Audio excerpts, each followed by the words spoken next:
नमस्कार. आज आपण विचारधारामध्ये रेकी विषयी समजून घेणार आहोत. रेकी ही जॅपनीज थेरपी आहे आणि जॅपनीज लँग्वेजमध्ये हे दोन वेगळे वर्ड्स आहेत, री आणि की. री म्हणजे युनिव्हर्सल लाईफ आणि की म्हणजे एनर्जी, आणि याच्यातून हा रेकी शब्द तयार झाला आहे. मी स्वप्ना धिगे विचारधारामध्ये तुम्हा सर्वांचं स्वागत करते आणि आज आपण समजून घेऊया रेकी मागचं सायन्स काय आहे, ते कुठे वापरलं जातं, रेकी कशी वापरली जाते, त्यातल्या लेवल्स काय आहेत. पण त्याआधी जर तुम्ही विचारधाराच्या व्हिडिओजना लाईक केलं नसेल तर नक्की लाईक करा, या चॅनलला सबस्क्राईब करा आणि हा व्हिडिओ आणि तसेच इतर विचारधाराचे व्हिडिओज तुमच्या मित्रमैत्रिणींबरोबर शेअर करा. तर चला सुरुवात करूया आजच्या विचारधाराला. आजच्या विचारधारा रेकी या एपिसोडला सुरुवात करूया आणि त्यासाठी आपल्याबरोबर आज आले आहेत जगन्नाथ शेट्टी. हे रेकी ग्रँडमास्टर आहेत आणि त्यांचं शेट्टीज रेकी हिलिंग सेंटर हे दादरला आहे. तर ते सेंटर ते गेले कित्येक वर्ष चालवत आहेत आणि त्यांच्याकडे बरीच स्टुडंट रेकी शिकायला येतात.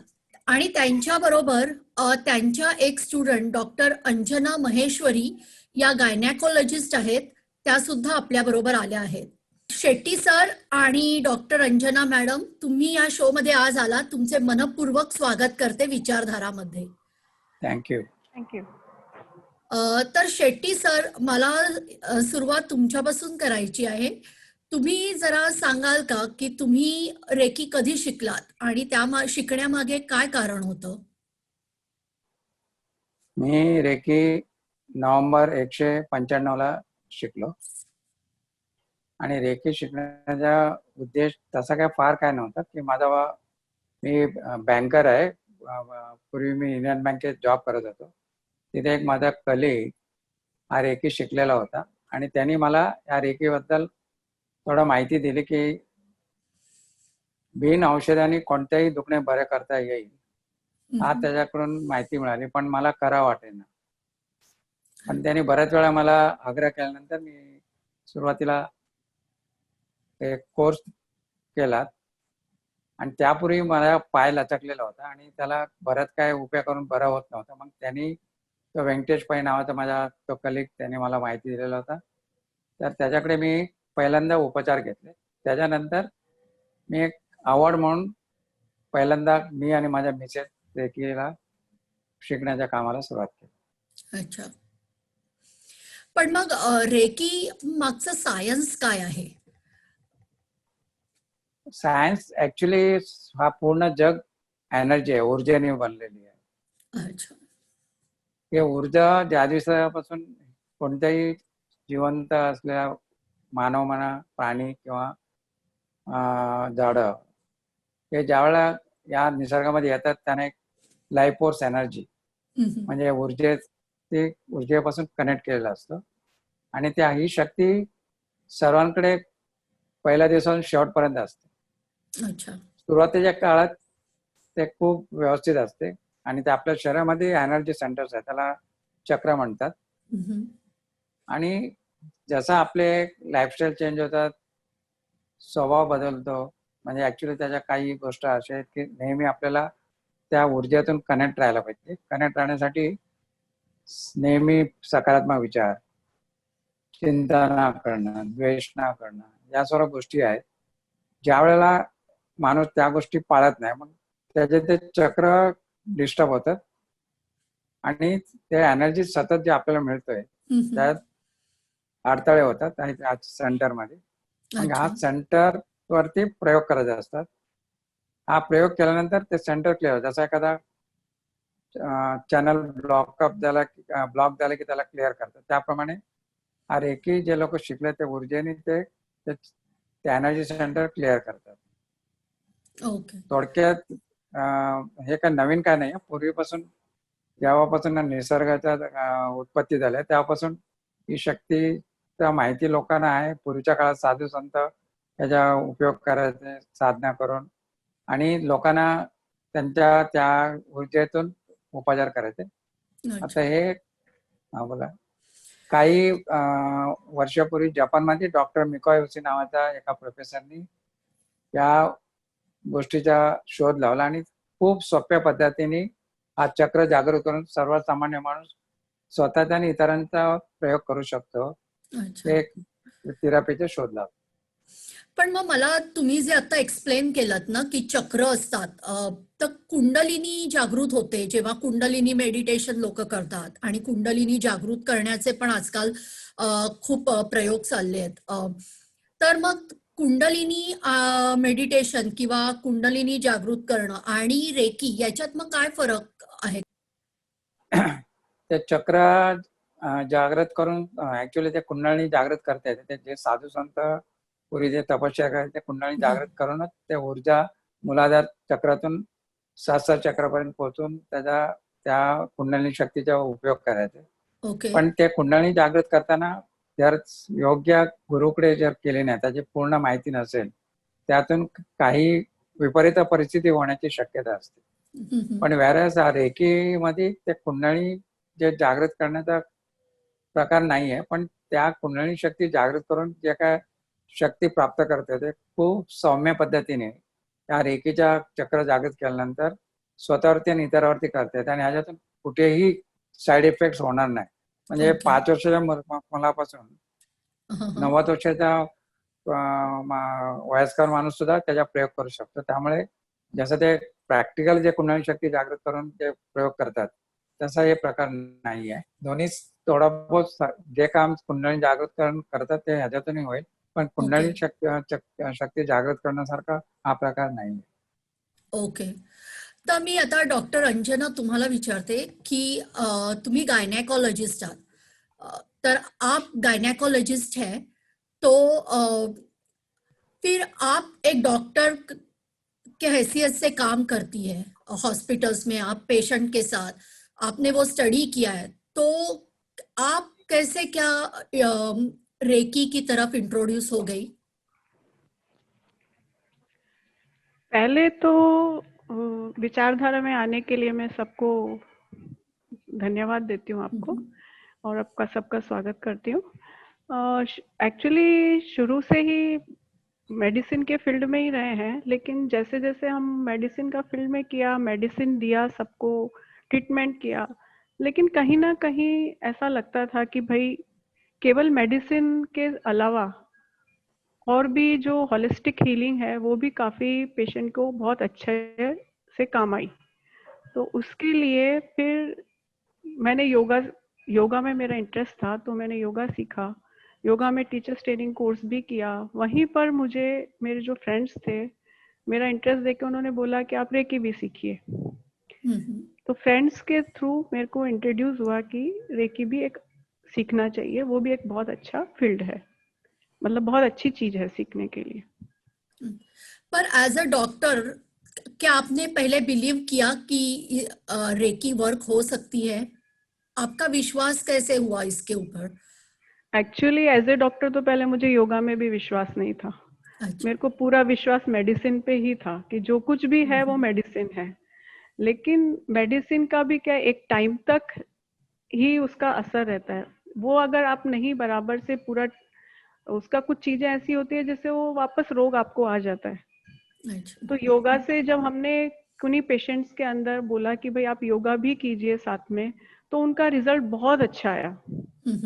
मतलब उनका ऐसा हुआ कि जैसे सिंपल गायनेक में प्रॉब्लम्स रहती हैं, बैक कैक हो गया, ये सब, तो जब हम मेडिसिन देते हैं तो क्या देंगे, पेन किलर दे देंगे उनको। फिर एक बोलते हैं कि आप फिजियोथेरेपिस्ट के जाओ, एक्सरसाइज सीख लो। अभी धीरे धीरे उनको एक्सरसाइज भी वो कई बार ऐसा होता है नहीं जा पाते, तो फिर हमने उसको बोला कि योगा सीखो। योगा किया तो उनका रिजल्ट बहुत अच्छा रहा। इवन थोड़े टाइम के बाद मेडिसिन भी खत्म नहीं लेना पड़ा उनको।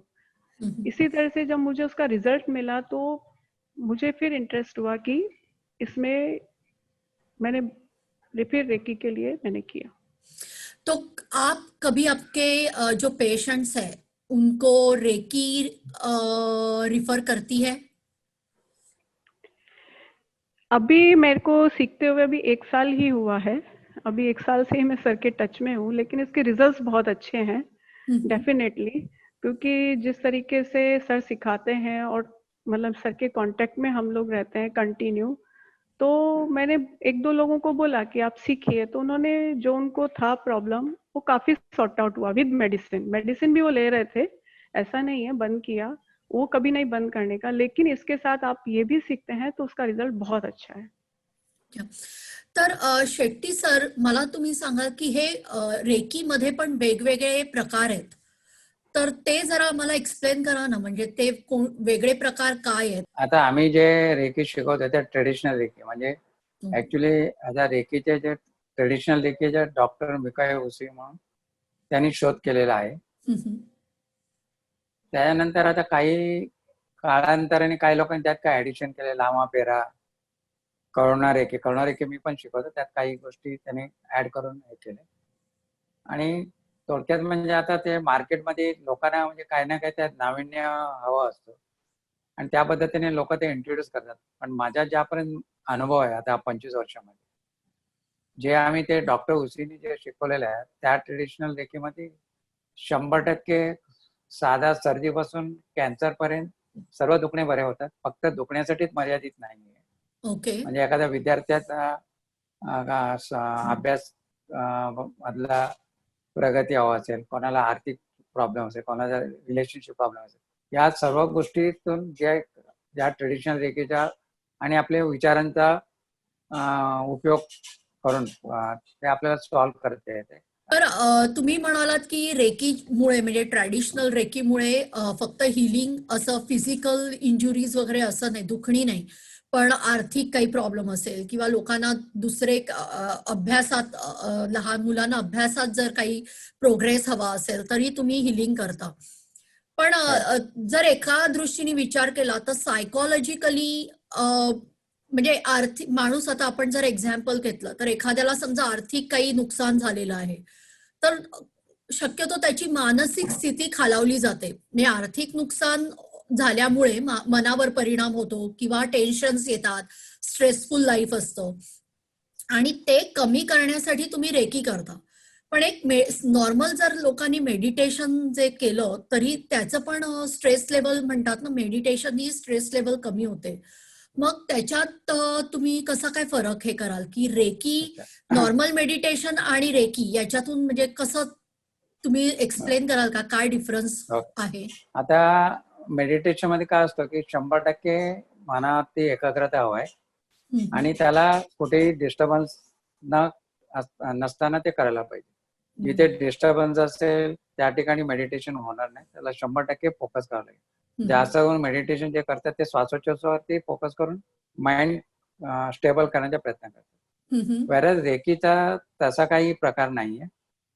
ऍक्च्युली जे लोक मेडिटेशन करतात त्यांची ही चक्र जागृत केली जात नाही. ते ह्या रेकीच्या आणि इतर मेडिटेशन मध्ये फरक आहे की मेडिटेशनला एखादा गुरु त्याला शिकवतो, त्याप्रमाणे तो प्रॅक्टिस करतो आणि त्याला काही वेगळी काही त्याकडून म्हणजे कुठलाही चक्र ऍक्टिव्ह करणं किंवा जागृत करणं हा प्रकार होत नाही. हा रेकी हा प्रकार असा आहे की ते चक्र त्या योग्य गुरुकडून जागृत केला जातो, त्यानंतर त्याकडे ते त्या नैसर्गिक शक्तीतून त्याला जोडला जातो. त्यानंतर ज्यावेळेला तो प्रॅक्टिस करताना जो मेडिटेशन करून आपलं मन शांत करून मनावरती ताबा मिळवण्याचा प्रयत्न करतो, सेम गोष्ट किती गडबडीत एखाद्या रेल्वेमध्ये प्रवास करताना सुद्धा हा प्रयोग करून आपल्याला जो मेडिटेशन करून जे मनावरती शांतता आणू शकतो, ते परिस्थिती हा रेकीवाला ट्रेन मध्ये प्रवास करताना सुद्धा करता येईल.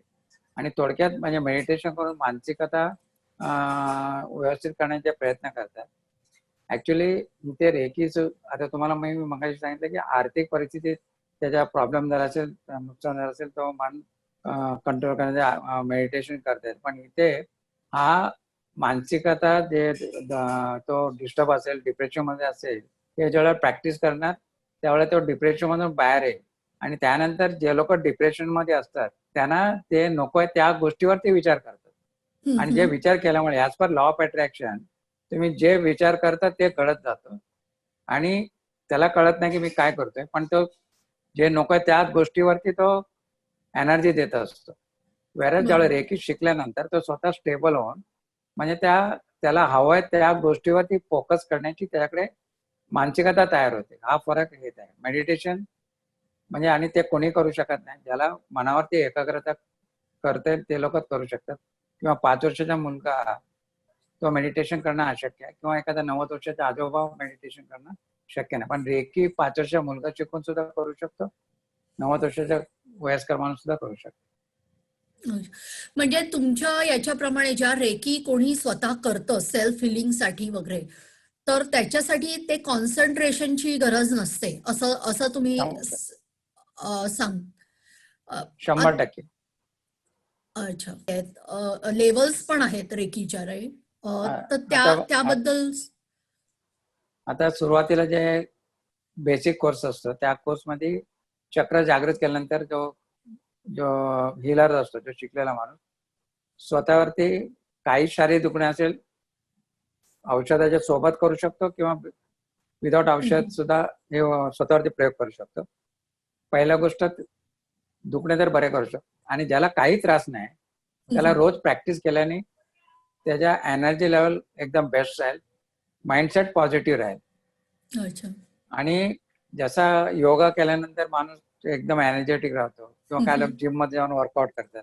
हा बरोबर. प्रकार जो रेकी शिकलेला माणूस रोज करत असेल त्याच्या शरीरातले सर्व सेल्स व्यवस्थित असतील, त्याच्या ऊर्जा व्यवस्थित असेल, म्हणजे ते व्हायब्रेशन कायम पॉझिटिव्ह असेल, त्याने विचारधारा त्याच्या कायम पॉझिटिव्ह असेल. प्रॉब्लेम रेकी शिकलेल्या माणसाला पण येणार, नाही शिकलेला पण येणार. पण जर रेकी शिकून जर व्यवस्थित प्रॅक्टिस करत असेल, जरी प्रॉब्लेम आले त्याकडे सॉल्युशन असते. आणि हा लेवल 1 मध्ये हा बेसिक कोर्स आहे.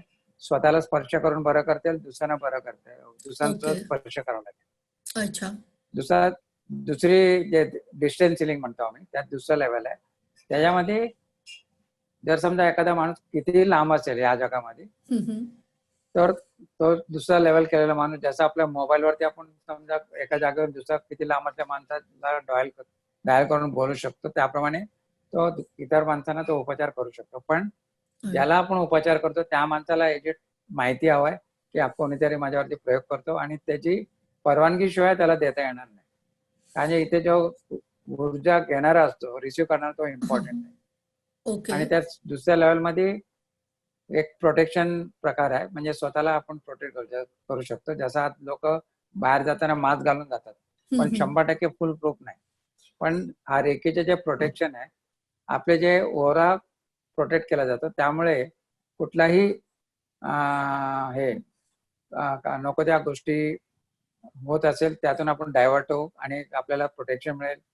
आणि जे दुसऱ्या लेवल केलेल्या माणसाला कधी त्याच्या लाईफमध्ये काही लोकांची रिलेशनशिप प्रॉब्लेम त्यासाठी उपयोग करता येईल. म्हणजे त्याला जे हवं आहे, म्हणजे थोडक्यात ज्या लोकांना परमेश्वरावर विश्वास आहे, लास्टला प्रॉब्लेम आला की तो हात जोडून प्रार्थना करतो, हा प्रार्थनापेक्षाही व्यवस्थित स्वतःच्या मनाच्या विचारांनी अच्छा. आपल्या रेकीच्या पद्धतीने तो आपल्याला सॉल्व्ह करता येईल. म्हणजे थोडक्यात वामनराव पेजक आहे, तू तुझ्या जीवनाचा शिल्पकार. म्हणजे ऍक्च्युली प्रत्येकाच्या विचारात प्रत्येकाच्या जीवनाचा जे काय घडतो त्याला कारणीभूत असतो. म्हणजे आपण लोकांना दोष देत असतो, ह्याच्यामुळे असं झाला, या परिस्थितीमुळे असं झालं. म्हणजे ज्या काही गोष्टी आपल्या विचारानेच होतात, पण जे लोक शिकून प्रॅक्टिस व्यवस्थित करतात ते त्यांना आपल्या मनावरती ताबा ठेवतात. हा दुसरा लेवल. ओके. त्यानंतर तिसरी लेवल असते स्टुडंटसाठी, ज्यांना शिकवायचं नसेल त्याला. म्हणजे प्रत्येक टप्प्यात एनर्जी लेवल तुमच्या ऊर्जेचं प्रमाण वाढत जातं. पहिल्या लेवलमध्ये नॉर्मल माणसापेक्षा 4 पटीने शक्तीची पातळी वाढते. दुसऱ्या टप्प्यामध्ये अजून 4 पटीने वाढते. तिसऱ्या टप्प्यामध्ये अजून 4 पटीने. म्हणजे तो तिसऱ्या टप्प्यातला माणूस जर समजा तो मोटर 2 व्हीलर चालवत असेल, त्याला पूर्ण लक्ष रस्त्यावरती हवं आहे, पण त्या दरम्यान त्याच्या डोक्यात काहीतरी विचार येऊ शकतात. त्या विचाराने कोणाचाही उपचार करू शकतो. अच्छा. त्यानंतर पुढची पायरी आहे मास्टर्स, म्हणजे जे लोकांना शिकवायचं काम करतात. तो मास्टर्स जो आहे पहिल्या डिग्री ते दुसऱ्या डिग्री पर्यंत शिकवणार, आणि नंतर ग्रँड मास्टर. जे ग्रँड मास्टर्स आहेत, मास्टर पासून ग्रँड मास्टर सर्व कोर्सेस ते लोक शिकू शकतात. अच्छा. पण मग आता तुम्ही याच्यात जी लेवल 2 सांगितलीत की डिस्टन्स हिलिंग, पण आता कोणाला एखादा फिजिकल एलिमेंट असेल की दुखतंय, काही पाठ दुखते वगैरे, तर तुम्ही असं दुरून तो कॉन्सेप्ट कसा वर्क होतो, म्हणजे कसं कसं ऍक्च्युली वर्क होतं ते? नाही, हे ऍक्च्युली बघा, काही वर्षापूर्वी 1995च्या आधी जर कोणी सांगितलं की मी इथेपासून तुम्ही US मध्ये आहात, मी तुमच्याशी बोलतो म्हटलं की विदाउट वायर किंवा मोबाईल मध्ये कोणी विश्वास ठेवला नसता. पण आज ते शक्य झालंय की आपण मोबाईलवरती वायरलेस म्हणजे वेव्ह जातात, बरोबर. त्याचप्रमाणे तुम्ही एखाद्याच्या आठवण केलात की त्याला व्हायब्रेशन जाते आणि त्याचा फोन येतात किंवा त्याचा मेसेज येते. मग तुम्ही बोलता अरे आत्ताच मी विचार केला. म्हणजे हे थॉट्स तिथे जातात. त्याचप्रमाणे हे व्हायब्रेशन जो हिलिंग करणार असतो तो पाठवत असतो आणि समोरच्या माणसाला ते मिळणार, प्रोव्हाइडेड जसा तुम्ही कॉल केल्यानंतर समोरच्याचा फोन जर स्विच ऑफ असेल तर कॉल लागणार नाही. त्याचप्रमाणे इथून जर कोण उपचार करत असेल, समोरच्या माणसाला ते हवं असेल आणि तो स्वीकारण्यासाठी तयारी असेल तर त्याच्यावरती ते प्रयोग होणार. जर समजा त्याला नको असेल, त्याला जबरदस्तीने कोण प्रयोग करत असेल, त्याच्यावरती प्रयोग होणार. हे जस्ट आपले कंपन म्हणजे वेव्ह जातात. त्याप्रमाणे टीव्हीतून जे वेव्स येतात, जर आपल्याला ते कार्यक्रम बघायला हवा असेल तिथे प्रॉपर त्या वेव्स रिसिव्ह करायला काहीतरी डिव्हाइस पाहिजे किंवा टीव्ही हवा आहे. त्याप्रमाणे जे आपण पाठवताना समोरच्या माणसाला गरज असेल त्याला मिळेल. अच्छा, ओके. तो डॉक्टर अंजना, तो आप जब ये रेकी सीख रही है तो is this for you yourself, आप सेल्फ हीलिंग के लिए सीख रही है या आप दूसरों को सिखाने के लिए सीख रही है? आपका पर्पस क्या है?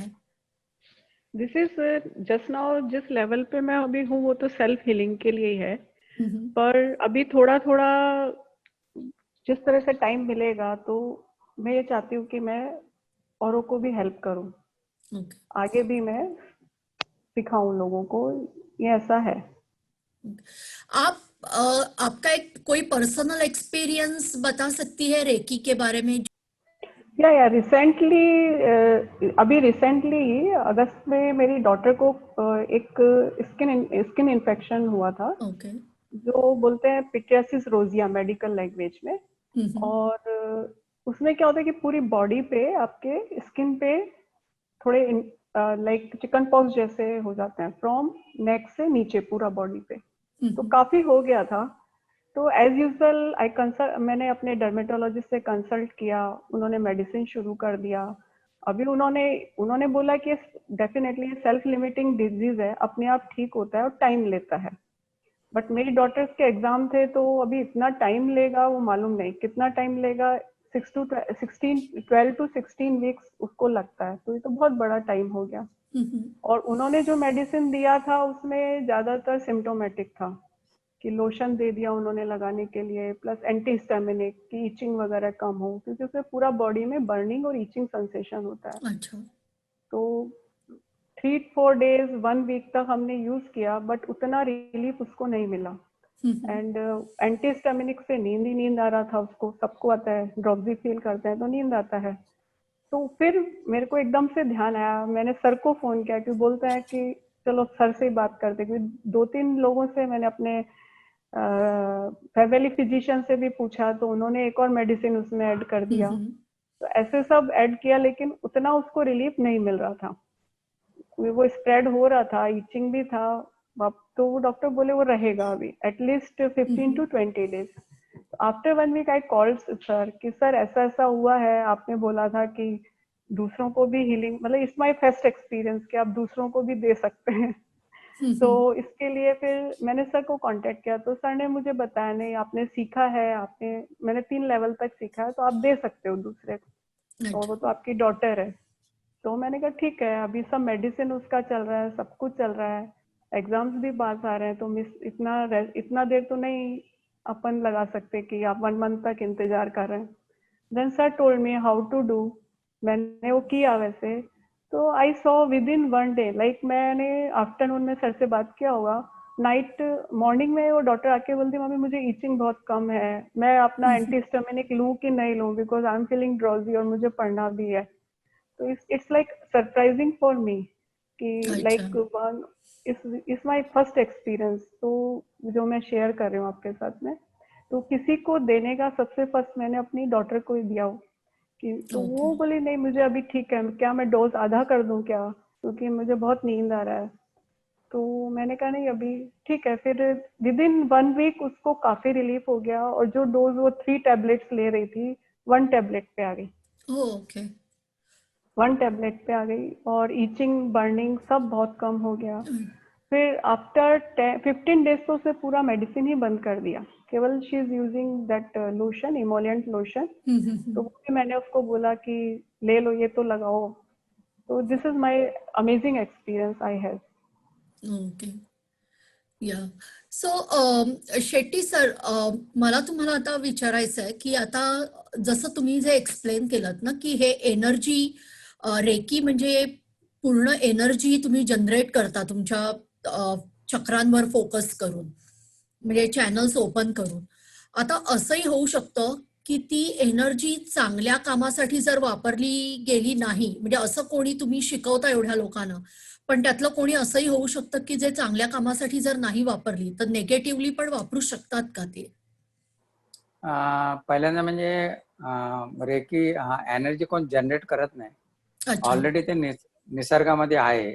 हम्म. ऑलरेडी कनेक्शन आहे, म्हणजे लहान बाळापासून सर्वांना आहे.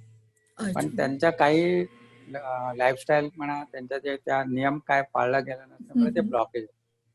ते परत म्हणजे जे मास्टर्स त्यांना परत रिकनेक्ट करतात. आणि हा रेकीचे जे उपयोग आहे कुठेही नेगेटिव्ह कामासाठी होणार नाही. म्हणजे थोडक्यात जर ज्यांना देवावर विश्वास आहे, त्या देवाचा ज्याला एखाद्याला खूप कृपा असेल, त्या ब्लेसिंगचा ते कुठेही गैरवापर होणार नाही, कोणाच्या कल्याणासाठीच होईल. त्याप्रमाणे हा रेकी एनर्जी सर्वसामान्य माणसाचा चांगल्यासाठीच उपयोग केला जाईल, म्हणजे कुठेही त्याचा नेगेटिव्ह वापर होणार नाही. आणि ऍक्च्युली एक तिथे सेंटेन्स आहे ज्यात कुठलाही इंटेन्शन साठी उपयोग करताना दिस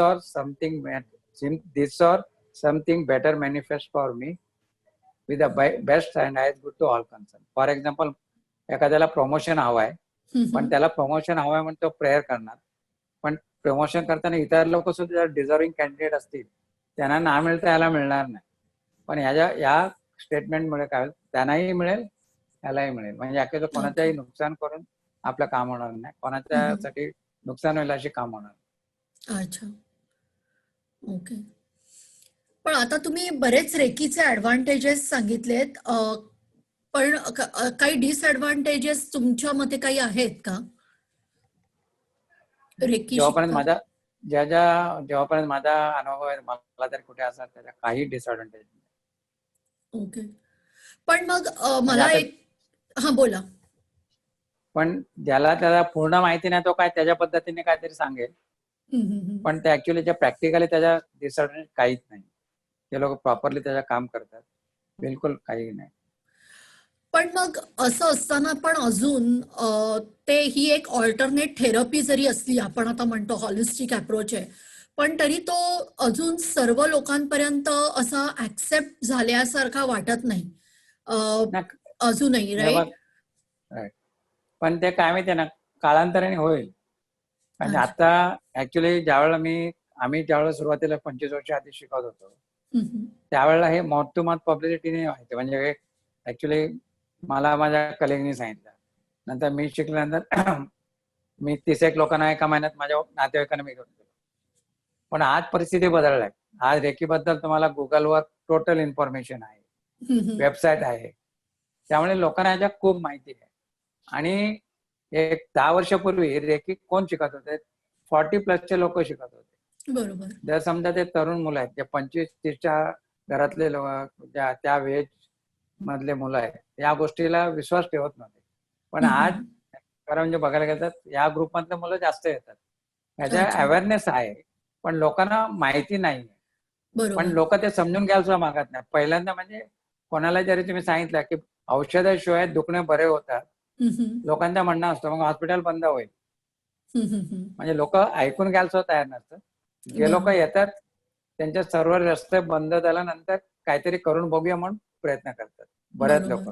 पण आता जे लोक वेबसाईट आपल्या नेटवरती जातात, सोशल मीडियावर जाऊन त्यांना इन्फॉर्मेशन मिळाल्यानंतर ते पूर्ण वाचतात त्यानंतर अप्रोच होतं. पण आता कालांतराने हा त्याच्या सर्व लोकांपर्यंत पोहोचेल.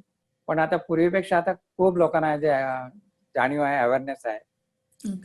आणि मला असं वाटतं की तो अवेअरनेस जेव्हा लोक स्वतः एक्सपिरियन्स करतील तेव्हाच तो येईल. रेकी शिकवताना तुमचं काय साधारण काय स्टेप्स असतात, म्हणजे कसं शिकवता तुम्ही? पहिल्यांदा बघा ते ऍक्च्युली ग्रुप केला जातो किंवा 1 to 1 पण शिकवलं जातं. हम्म. पहिला आता अंजना मॅडमनी सांगितलं मेडिटेशनचा थोडा पार्ट आहे, म्हणजे रिलॅक्स करून घेणार आहे मी. हम्म. त्यानंतर त्यांना रेकीची सर्व माहिती, म्हणजे रेकी कशी काम करते हम्म. ते सांगितल्यानंतर त्यांच्या प्रत्येकाच्या मग चक्र जागृत केलं जातं. त्यानंतर शरीरामध्ये आपले वेगवेगळे पार्ट आहेत, त्याचा डोळे, कान, म्हणजे हम्म. हार्ट, हे सर्व अवयवांवरती ऊर्जा दिली जाते. अच्छा. ज्याला त्रास असेल ते ती अवयव व्यवस्थित होईल. समजा एखाद्याचा काही प्रॉब्लेम नाही, समजा 18 वर्षाचा मुलगा आहे, त्याला तो 100% फिट आहे, पण काही वर्षांनी, 30 वर्षांनी, 40 वर्षांनी त्याचे अवयव कदाचित प्रॉब्लेम करतील, पण तो शिकून रोज त्याच्यावरती तो प्रयोग करत राहिला, हम्म. म्हणजे प्रत्येक पार्टवरती 3-3 मिनिटं हात ठेवून प्रयोग करत असतो. अच्छा. तर हे त्यांना शिकवलं जातं. आणि त्या क्लासमध्ये मग नंतर तिथे आम्ही ते जसं योगाचे आसनं करतात त्याप्रमाणे इथे आसन नाही, जसं म्हणजे मुद्रा म्हणा, प्रत्येक ओके. पार्टवरती हात ठेवून, सर्व बोटं जवळ घेऊन, प्रत्येक पार्टला 3-3 मिनिटं हात ठेवून, म्हणजे ते ज्यावेळेस ते चक्र जागृत केल्यानंतर ते शक्य आहे. म्हणजे ओके. पूर्ण शरीराचे उपचार केला जातो. आणि जर जिथे कुठे त्रास असेल, एखाद्या गुडघे दुखतात, त्या ठिकाणी जास्त वेळ म्हणजे तो स्वतः प्रयोग करणार, अशा पद्धतीने शिकवलं जातं. आणि त्यानंतर त्यांना इतरांना कसा उपचार करायचा तेही तिथे शिकवलं जातं. अच्छा. आणि बऱ्याच लोकांना त्या सेशन मध्येच बरं वाटतं. आता 2 महिन्यापूर्वी एक फिजिओथेरपिस्ट आले. आता फिजिओथेरपीचं काम काय, पाठ दुखत आहे, कंबर दुखत, एक्सरसाइज सांगणार, ते बरं करणार. त्या फिजिओथेरपिस्टला तिच्या तास दुखत होतात, ते बरंच होईना, अच्छा. पण त्या पहिल्या दिवशी सेशन मध्ये तिला 80% रिलीफ झाला. ओके. ती स्वतः फिजिओथेरपी असून आता तिने म्हणजे पूर्ण ह्याच्यातून वाहून घेतलेलं आहे. म्हणजे ती स्वतः डॉक्टर असून, म्हणजे आता त्याला एक्सपिरियन्स झाले. सुरुवातीला ज्याचा ते डॉक्टर लोक पटकन या गोष्टीला ऍक्सेप्ट करायला तयारच नसतात, पण आता एकदा एक्सपिरियन्स झाले, आता डॉक्टर अंजनाने सांगितलं, एकदा अनुभव आले की नंतर पहिल्यांदा ह्या गोष्टी प्रयोग करणार. बरोबर. डॉक्टर्स रिफर करतायत का, की अजूनही भरपूर लोक, सिच्युएशन तीच आहे की सगळं झाल्यानंतर मग काही नाही म्हणून चला हा शेवटचा प्रयत्न, अजूनही तसंच नाही आहे? नाही नाही, अजूनही तसंच आहे. म्हणजे आता हे आता 0.001% फक्त मेडिकल फील्ड मध्ये लोक तिथे अप्रोच होतात. आता काही लोकांना ते अजून ते पटत नाही, असं होऊ शकतो का. आता आता जिथे आमच्या सेंटर आहे त्या बाजूला फॅमिली फिजिशियन आहे, ते लेडीज 70 वर्षाची आहे, डॉक्टर. आता त्यांना असं वाटतं लोक येतात जातात म्हणजे काहीतरी चाललंय, म्हणजे ऍक्च्युअली त्यांच्या काय त्याबद्दल चांगला मत होता, पण त्यांनी कधी समजून घ्यायचा प्रयत्न केला नाही. आता 1 वर्षापूर्वी त्या पडल्या, त्यांच्या वय 70 आहे आणि पूर्ण फ्रॅक्चर झाला बॅक. डॉक्टरने सांगितलं की तुम्हाला कमीत कमी 8 आठवडे तरी हालायचा नाही. अच्छा. मग त्यांना ह्या रेखेची माहिती दिली गेली. त्यांना सांगितलं तुम्ही हा प्रयोग करा, ट्राय करायला काय हरकत आहे. आता एरवी त्यांना सांगितलं ऐकलं नसते, ते स्वतः शिकून घेतले, नंतर प्रयोग केला. 3 आठवड्यामध्ये त्यांना पूर्ण रिलीफ झाला. ओके. त्यांच्या ऑर्थोपेडिक सर्जनला फोन केला, ऑर्थोपेडिक वाल्याला, की मला आता रिलीफ आहे, मी क्लिनिकला जायला सुरुवात करू का. त्यांनी सांगितलं तुम्ही आता जाऊ शकत नाही एवढ्या लवकर, कसं काय. ते बोलले ना मला एकदम आराम आहे. त्याला विश्वास बसते ना. त्यांच्याकडे जाऊन गेल्यानंतर त्यांनी सांगितलं तुम्ही सेपर साईड एक स्टिक घ्या आणि जा. ओके. आता ते डॉक्टर स्वतः म्हणजे त्यांच्या काही केसेस म्हणजे पेशंटना नाही, त्यांच्या रिलेटिव्हना काय प्रॉब्लेम असेल, कॅन्सरचे पेशंट असतात, अशा लोकांना ते रेफर करतात, पण अच्छा. पाहिजे तेवढ्या प्रमाणात नाही. पण मग तुम्हाला आपल्या प्रेक्षकांना काय मेसेज द्यावा असं वाटेल याच्यातून, शेट्टी सर? मला मेसेज ह्याच्या ज्यांना माहित नाही त्यांनी पूर्ण जाणीव करून घेणं. म्हणजे हा रेकी असा प्रकार आहे की फक्त दुखण्यासाठी नाही आहे, पहिला म्हणजे विचार सकारात्मक. आता थोडक्यात म्हणजे बाहेर आता जे सिच्युएशन आहे त्या सिच्युएशन मध्ये बरेच लोक मानसिकता त्यांची बिघडलेली आहे. आता बाहेर काय चाललं ते आपल्या हातामध्ये नाहीये. बरोबर. आणि प्रत्येकाला चॉईस आहे की आपण त्यातून डिस्टर्ब व्हायचं किंवा आपलं काम करत राहणं. पण जे लोक डिस्टर्ब होतात त्यांना मानसिक त्यांना मेंटल प्रॉब्लेम होतो, स्लोली इमोशनल डिस्टर्बन्स होतो आणि काही दिवसांनी फिजिकल प्रॉब्लेम होतात. आता बाहेर जे सिच्युएशन आहे काही दिवसांनी व्यवस्थित होणार. काही लोक कोरोना पण विसरतील, लॉकडाऊन पण विसरतील. पण जे लोक अफेक्टेड आहेत ते 100% ते औषधं झोपेच्या गोळी घेतल्याशिवाय त्यांना झोप येणार नाही.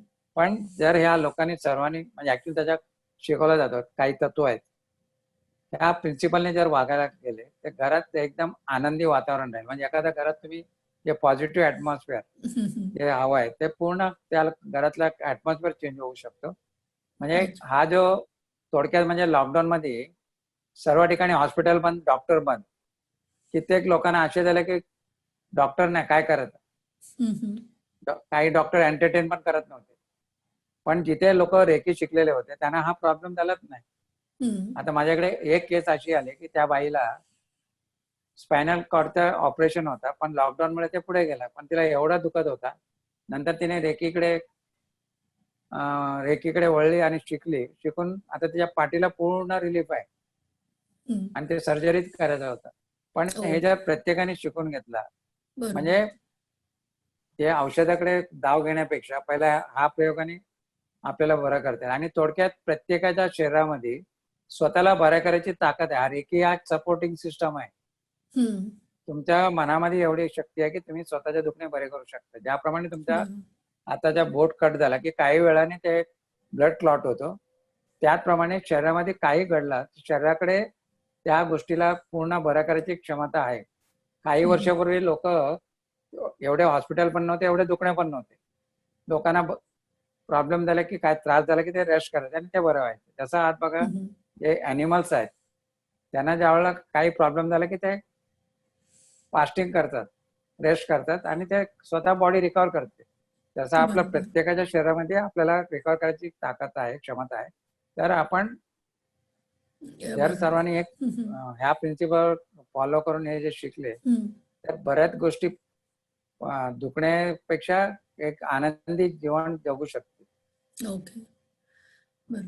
डॉक्टर अंजना, आपको कुछ अपने प्रेक्षकों को मैसेज देना है? मैं यही कहना चाहूंगी कि ज्यादातर डिजीज अपना साइकोसोमेटिक रहता है, जो हमारे नेगेटिव इमोशंस की वजह से रहता है.